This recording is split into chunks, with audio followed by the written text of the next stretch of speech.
Hey there! So, you want to learn how to get Photoshop on Windows PC for free? Well, I'm about to show you exactly how to do that in this video. It's completely legal, legitimate, and works for both Windows and Mac computers. Plus, you won't have to download anything. Sounds good, right? Let's dive in. First step, grab your computer and open up any web browser.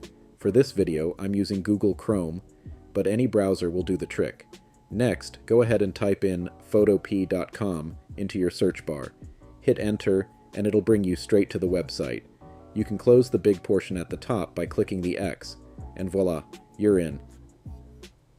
Photop is a powerful online tool that mimics Adobe Photoshop's interface and functionality.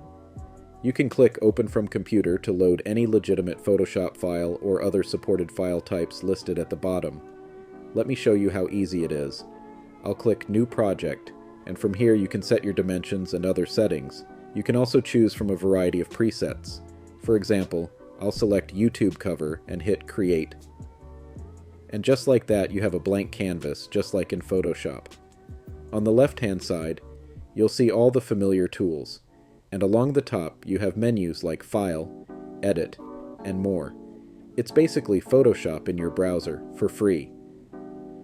Now you might be wondering if this is legal. Absolutely. Photopea is the brainchild of talented developers who wrote their own code to create this Photoshop-like experience. It's not owned by Adobe, and it's supported by ads, which is why it's free. You might notice some ads on the right-hand side.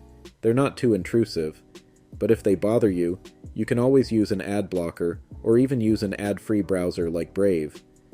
Either way, there are no annoying pop-ups.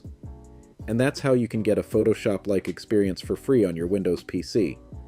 If you found this helpful, don't forget to subscribe to this channel for more tips and tricks. Thanks for watching, and I'll see you in the next video.